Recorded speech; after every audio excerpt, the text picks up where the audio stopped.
Nos yeux sont émerveillés par la beauté d'un fruit comme celui-ci. L'arôme, la saveur, certains tellement parfaits qu'ils remportent des prix et deviennent même des produits de luxe. D'ailleurs, lorsque nous allons au marché, nous mettons un point d'honneur à sélectionner les meilleurs et les plus beaux fruits et légumes et à mettre de côté ceux qui sont abîmés, écorchés ou flétris.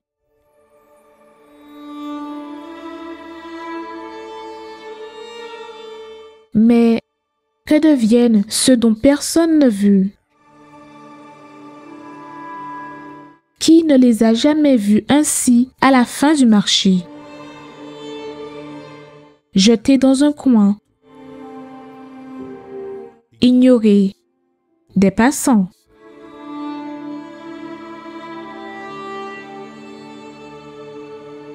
Qui en voudra?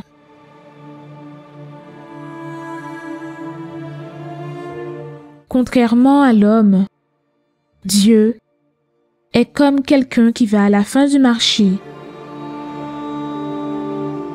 et qui choisit ceux dont personne ne veut.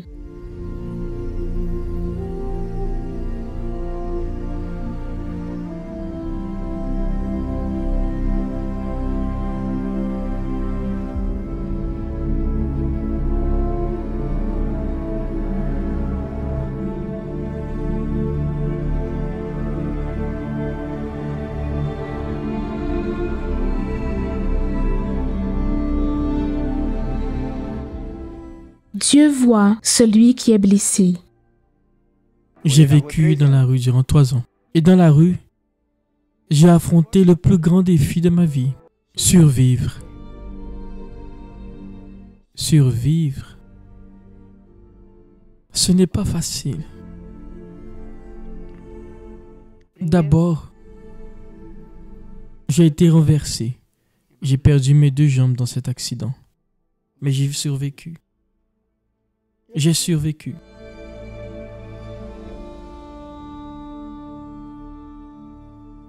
Celui qui est sale.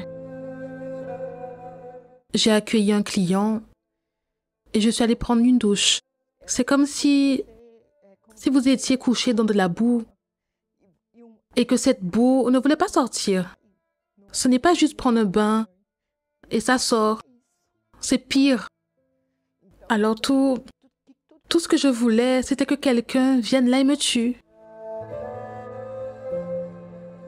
Dieu cherche les rejetés. Voici quel était mon état. Voilà à quoi je ressemblais. Jusqu'à ce que j'atteigne un état totalement lamentable. Celui qui est écrasé par la vie. Je ne pouvais plus. Je ne pouvais plus supporter cette vie. Puis j'ai pensé que si je me suicidais maintenant, tout cela prendrait fin. J'étais arrivé à ma limite. Je voulais juste mourir. Je voulais juste me suicider. Celui qui n'avait plus de solution. Ah, retirez ce sang que j'ai dans les mains. S'il vous plaît. Enlevez. Depuis combien de temps vous n'avez pas mangé? Cela fait 4 mois. À partir d'aujourd'hui, vous allez manger. Vous allez avoir faim.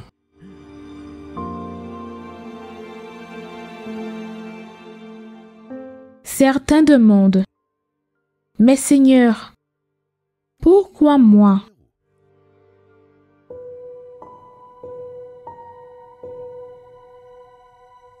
Sous cette enveloppe meurtrie, il y a un intérieur assoiffé et principalement rempli de sincérité.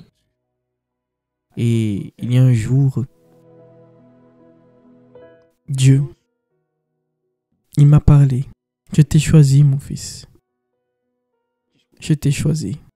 Un jour, je fumais, je buvais de la bière Et j'ai dit à Dieu, j'ai dit, mon Dieu, si tu m'aimes vraiment, donne-moi juste une opportunité.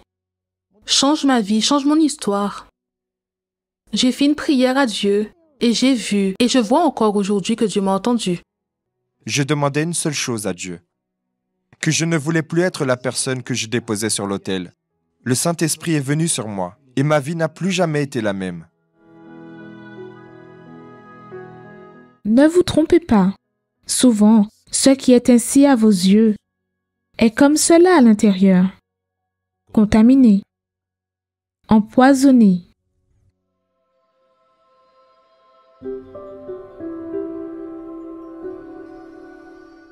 Mais de ces exclus, le monde suit la transformation que seul l'agriculteur de l'univers peut opérer.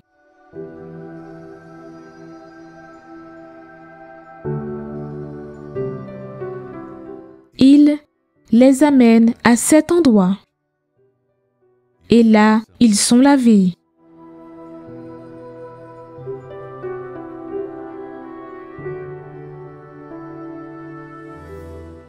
Et il met en eux ce que personne d'autre n'a. Et à ce moment-là, lors de l'imposition des mains, quand j'ai reçu le Saint-Esprit, est venue la certitude, mais pas une certitude qui venait de moi, la certitude que seul le Seigneur Jésus peut donner. Il m'a dit, tu es scellé, tu m'as reçu. J'ai ressenti une joie immense, mais inexplicable. J'ai senti une paix si grande, une chose qui ne m'était jamais arrivée en 38 ans. Mais tout a changé à l'intérieur de moi. Tout a changé dans mes pensées. Aujourd'hui, je peux dire avec toute la force de mon âme, il habite en moi. Ils ne seront plus jamais les mêmes. Comment Dieu a-t-il pu aimer quelqu'un comme moi? Comment a-t-il pu m'aimer autant? Et ils seront montrés à tout le monde, pour que tout le monde sache que c'est la main du Seigneur qui a fait cela.